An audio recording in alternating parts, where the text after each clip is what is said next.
लेकिन अब बिहार कानून से नहीं बना तो बेरोजगारी है 200 दुकानदार को नहीं मिल पाया, उसको ही करना है। तो मिशन 400 पार हम लोग को करना है और कढ़ाई छाप लो आप लोग देने के लिए वोट तैयार है ना।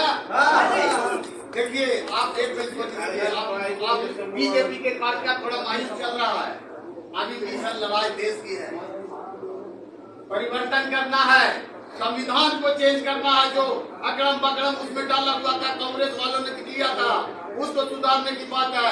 ये नहीं देखना कि हम पार्टी से मांझी जी हैं, हम लोग कढ़ाई छाप के देखें, नहीं, हम लोग सीधे मोदी जी को देख रहे हैं और मोदी जी के नेतृत्व में ही हम लोग की सरकार बनाना है मिशन 400 पार। और जहाँ तक अगर किसी को किसी प्रकार का कोई तकलीफ होता है या विकास की बात होती है, अब मंत्री जी बैठे हुए यहाँ पर, श्यामदो जी हैं, मेघदर भैया हैं, पार्षद है, नगर परिषद के मंत्री हैं मेघदर सिंह जी, तो विकास होगा ही होगा। इसलिए भारत माता के आदरणीय मोदी जी।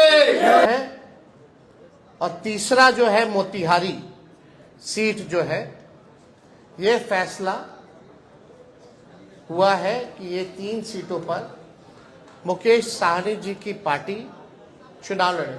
राष्ट्रीय जनता दल और वीआईपी पार्टी के सभी नेतागण और हमारे बड़े भाई मुकेश साहनी जी और सभी प्रिंट, इलेक्ट्रॉनिक और पोर्टल मीडिया के हमारे साथीगण, आप जो देख रहे हैं, जो तस्वीर कैद कर रहे हैं, वो बिहार की राजनीति में एक महत्वपूर्ण चित्र और एक महत्वपूर्ण राजनीतिक तौर पर काफी मजबूत गठबंधन और बिहार की राजनीति के भविष्य को लेकर के आज हम लोगों के बीच मुकेश साहनी जी आए हैं और महागठबंधन में मुकेश साहनी जी का हम स्वागत करते हैं। इन्होंने काफी परिश्रम किया, काफी मेहनत की, अति पिछड़ा समाज को जोड़ने में, उनकी समस्याओं को उठाया, उनके अधिकार के लिए इन्होंने संघर्ष किया और जिस प्रकार से भाजपा के लोगों ने इनके दल को प्रयास करने का, तोड़ने का प्रयास किया, वो हम सब लोगों ने देखा है।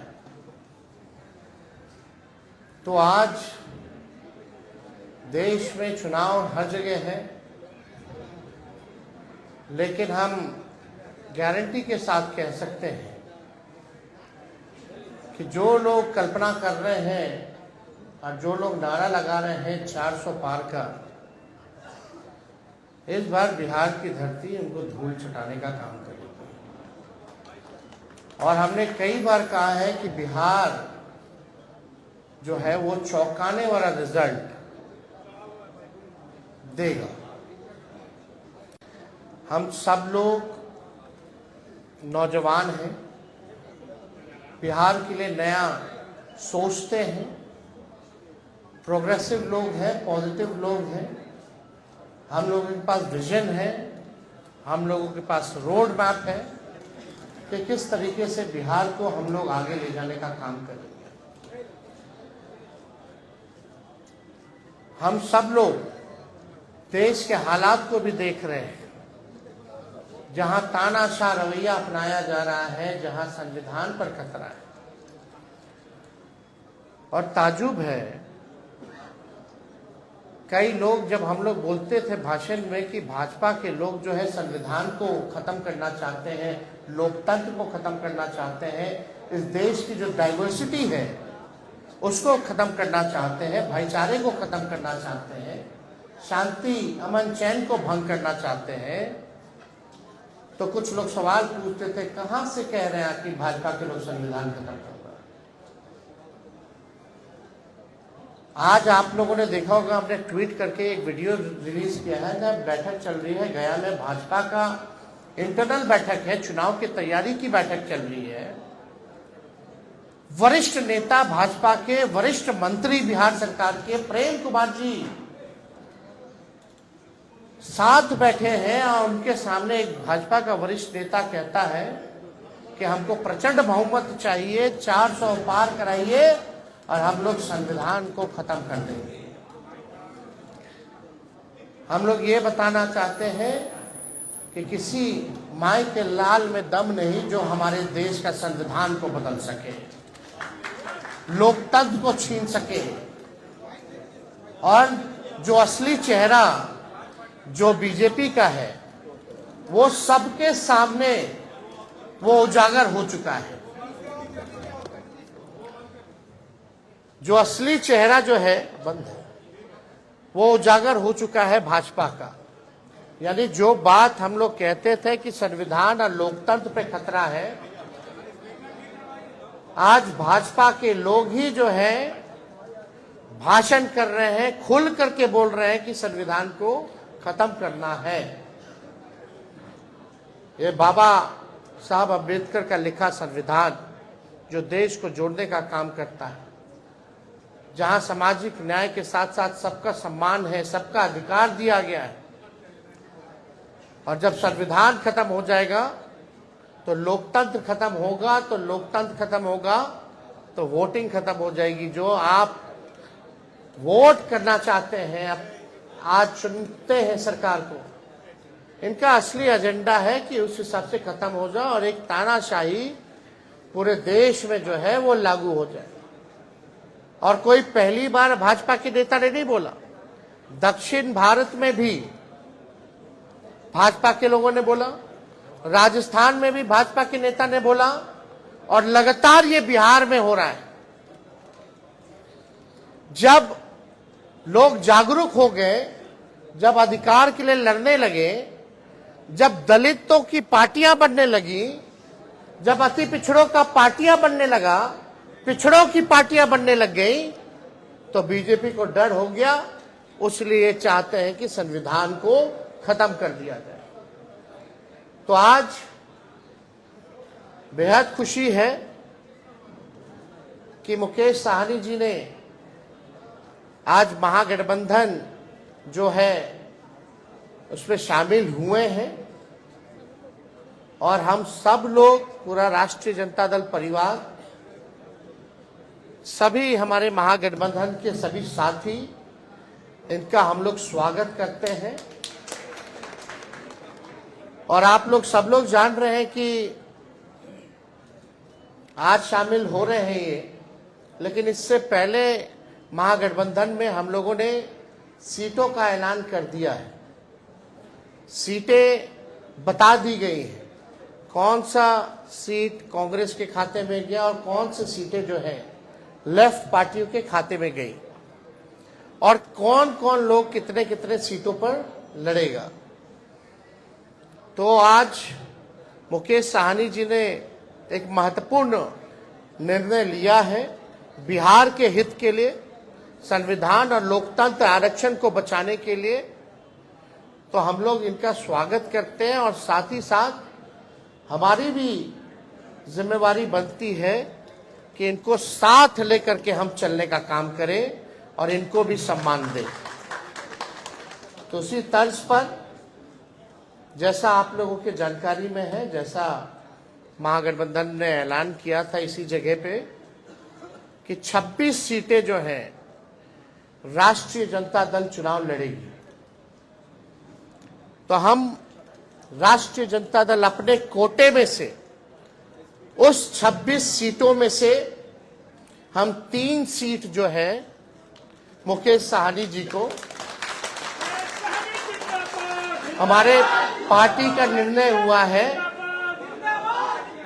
निर्णय हुआ कि 3 सीटें जो हैं वो मुकेश साहनी जी को दी जाए। राष्ट्रीय अध्यक्ष जी का भी निर्णय है, और वो 3 सीटें, पहला गोपालगंज है, दूसरा झंझारपुर है और तीसरा जो है मोतिहारी सीट जो है, ये फैसला हुआ है कि ये 3 सीटों पर मुकेश साहनी जी की पार्टी चुनाव लड़े। भले ही अलग पार्टी हो, लेकिन हम सब लोग मिलकर के साथ चुनाव लड़ रहे हैं। यानी चाहे इनके सिंबल पे जो कैंडिडेट हो, हमारी वो लड़ाई है, चाहे लालटेन पे कोई लड़ रहा हो, ये इनकी लड़ाई है। और ये एक मजबूत गठबंधन आगे बिहार के भविष्य को देखते हुए केवल लोकसभा ही चुनाव नहीं, बल्कि आने वाला जो विधानसभा चुनाव होगा, क्योंकि समय तो ज्यादा नहीं रह गया है और आप लोग सब लोग जान रहे हैं कि नीतीश जी का तो जब मन है कभी भी करा ले, कभी भी हो सकता है।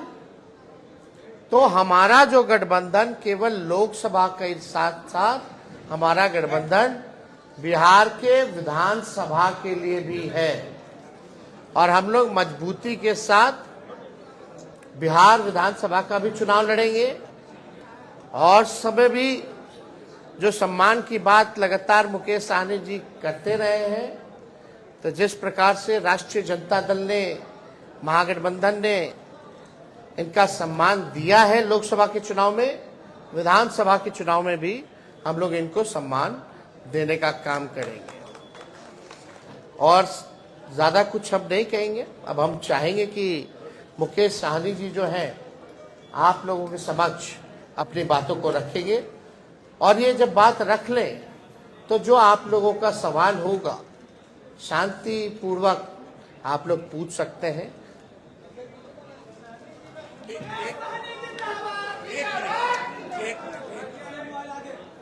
बहुत बहुत धन्यवाद। आज हमारे प्रेस कॉन्फ्रेंस में राष्ट्रीय जनता दल के सभी नेतागण, हमारे वीआईपी पार्टी के सभी वरिष्ठ नेतागण, नेता प्रतिपक्ष हमारे श्री तेजस्वी प्रसाद यादव जी और तमाम हमारे मीडिया के बंधु, आप सभी को बहुत बहुत धन्यवाद। आज हम लोग महागठबंधन, इंडिया गठबंधन के पार्ट हम लोग बने हैं और निर्णय यही है कि आगे लड़ाई लड़ना है। हम लोग हमेशा लालू प्रसाद यादव जी के विचारधारा को मानने वाले लोग हैं। गरीब पिछड़े समाज में जन्म लिए हैं।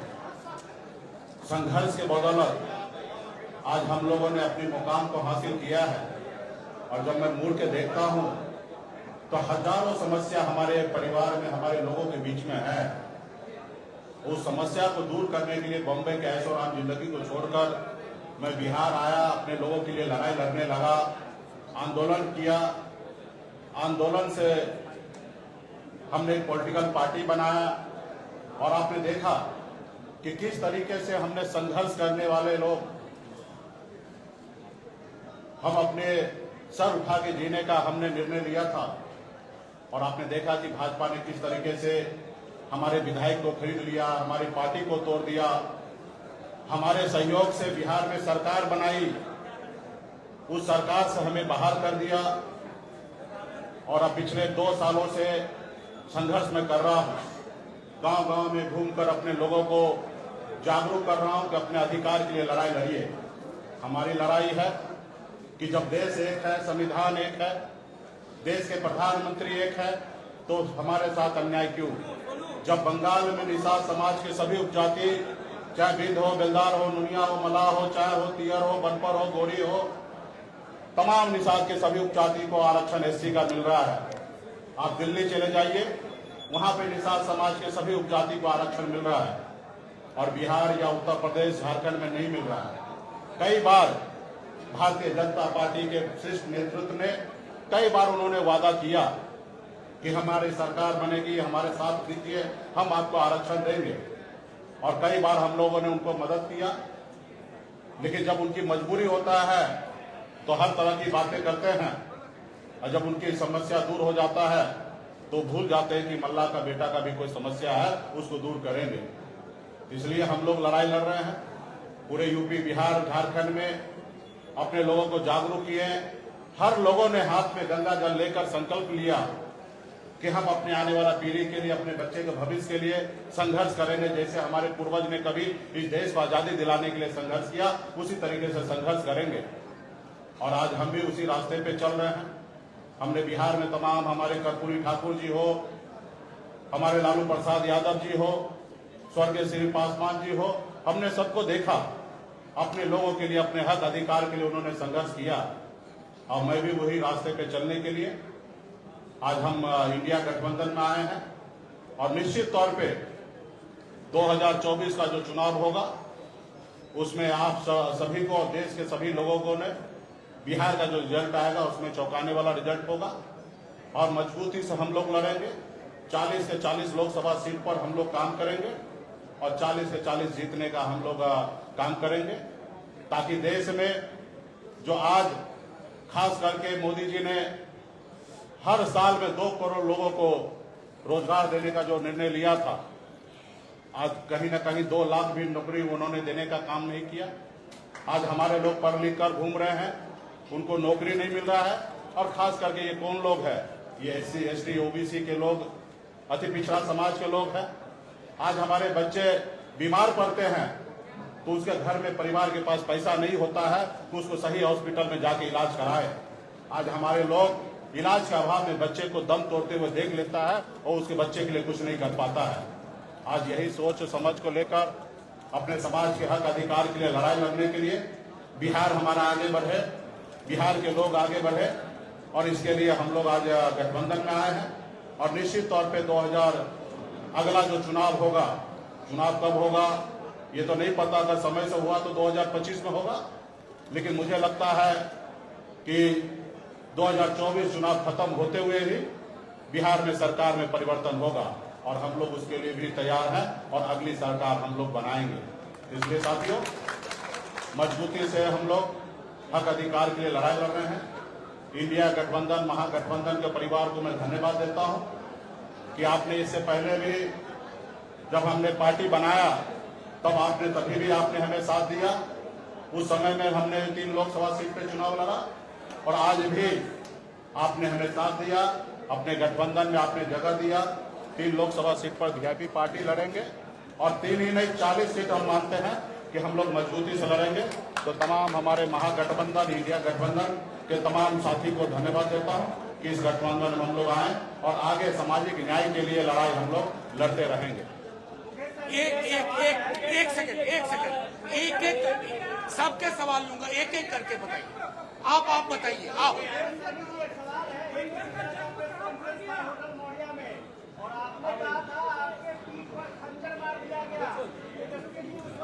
हमें पूरा उम्मीद था कि ये सवाल जरूर आप करेंगे। देखिए, 2 भाई में आपस में नोकझोंक होता है और हम लोगों को उस समय में जो हुआ वो मेरे लिए भी अच्छा नहीं था, ना ही हमारे छोटे भाई तेजस्वी जी के लिए भी अच्छा था। और उससे हमें भी नुकसान हुआ और महागठबंधन का भी नुकसान हुआ था।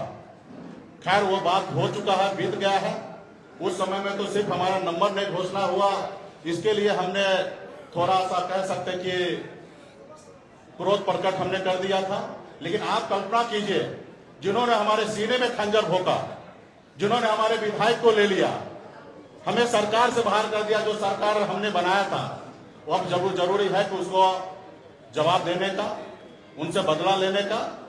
और आने वाला समय में जब 2 भाई है, घर है, परिवार है, तो छोटा मोटा नोकझोंक हुआ, उसको हम लोग अभी आने वाले समय में उसको दूर करेंगे। एक मिनट,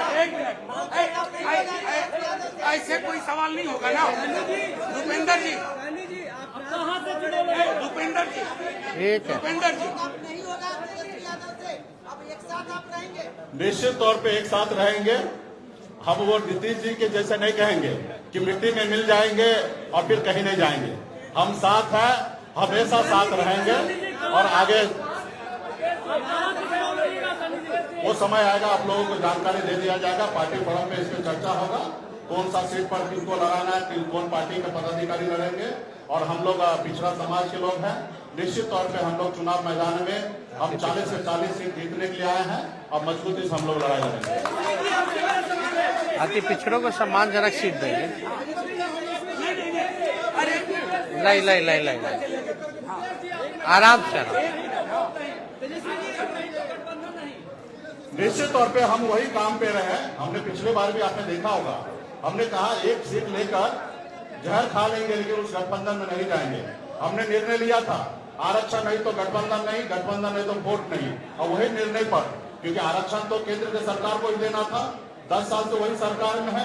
और निश्चित तौर पे हम अपने वादे पे कायम है और हमारा समाज भी जो हाथ में गंगा जल लेके कसम खाए हैं कि आरक्षण नहीं तो गठबंधन नहीं, उसी पे हम लोग अड़िग रहेंगे और निश्चित तौर पे भाजपा को बिहार से 40 से 40 सीट हम लोग हराने का काम करेंगे। और निश्चित तौर पे जो हमारा आरक्षण की लड़ाई है, निश्चित तौर पे हम राहुल गांधी जी को नेतृत्व में देश में सरकार बनाएंगे, हम अपनी सरकार बनाएंगे और निश्चित तौर पे उसमें जब हमारी सरकार होगा तो निश्चित तौर पे निषाद समाज का आरक्षण लागू होगा। एक मिनट इधर, ये सारे सवाल एक तरफ सुनिए ना, इधर लेने दीजिए। हाँ तेजस्वी जी, इधर तो है ही है। Tejashwi ji left side. मोदी जी कल जमुई में आए हुए थे, उन्होंने कहा कि अब लालटेन का जमाना नहीं है, एलईडी का जमाना आ गया है। एक बात उनको भी समझना चाहिए, लालटेन का काम क्या है? अंधेरे में उजाला करना है ना। और कई पार्टी के अलग अलग सिंबल हैं, तीर भी है, तो तीर क्यों रखे हो भाई, मिसाइल कर लो। अब फूल तो फूले बना रहे हैं लोगों को, जो फूल है वो तो सबको फूल बना रहा है, देश की जनता को, तो उसका क्या उपयोग है? तो एलईडी का जमाना है, इसका जमाना है, लेकिन जरा मोदी जी अपने बगल में अपने साथी माननीय मुख्यमंत्री जी से पूछ लेते कि दुनिया खत्म हो जाएगी, काहेला बोलते हैं? वो किस बात पे बोलते हैं? क्योंकि जमाना हाईटेक हो गया है, उसी बात पे ना मुख्यमंत्री जी कहते हैं फोन ऑन मत चालू करो, फोन पे रहता है सब लोग, अब थोड़ा दिन में दुनिया खत्म हो जाएगा। तो सबसे पहले जो उनके साथी हैं उनको ना समझाना चाहिए उनको। तो ये सब बेकार की बातें। असल बात क्या थी? कल जमुई में प्रधानमंत्री जी ने शुरुआत की, कल हमने ट्वीट किया परिवारवाद को लेकर के, लेकिन कल प्रधानमंत्री जी ने एक शब्द भी परिवारवाद के खिलाफ नहीं बोला। और पहला चरण में जहां भी चुनाव हो रहा है, एनडीए अलायंस ने सभी परिवार वालों को ही टिकट दिया है। तो प्रधानमंत्री जी कुछ भी कहते हैं, भाजपा का लोग, हम बोलते हैं ना कि गोबर दे करके बोलेगा कि लो खाओ, हलवा है, समझे? तो प्रधानमंत्री जी की बात उन पे रही, लेकिन आपको अमित शाह जी से भी पूछना चाहिए। और हम पूछना चाहते हैं कि भैया अभी ये बता दीजिए जनता को कि प्रधानमंत्री जी वाला कौन कौन सा जुमला है, फिर बाद में मत बोलिएगा अरे चुनावी समय में तो जुमले बोले जाते हैं। लेकिन वो लोग जुमला बोलता है और हम लोग जो कहते हैं वो करके दिखाते हैं। हम लोग 17 महीने आए तो 5 लाख सरकारी नौकरी हम लोगों ने दिया। कल मुख्यमंत्री जी भी कह रहे थे, नौकरी का जिक्र कर रहे थे। बताओ, जो मुख्यमंत्री 2020 में कहता था कहां से पैसा लाएगा, असंभव है। आज उनको भी हम नौकरी की बात करवा रहे हैं कि नहीं करवा रहे? उनके हाथ से दिलवाए कि नहीं दिलवाए नियुक्ति पत्र? तो ये परिवर्तन है, यही फर्क भाजपा और महागठबंधन में है। हम लोग जो कहते हैं वो करते हैं। एक मिनट दो मंत्री समस्तीपुर सीट से जेडीयू के 2 मंत्री परिवार के बेटे और बेटी चुनाव लड़ने के लिए वहाँ आते हैं, ऐसे नहीं आते हैं। छोड़िए ना, वो अब उनका अपना निर्णय। हम भाई देखिए, अल्टीमेटली तो जनता ना मालिक है, किसी को टिकट देना नहीं देना वो अलग बात है। अल्टीमेटली जनता चुनाव जीत के भेजती है, जिता के भेजती है। चलिए।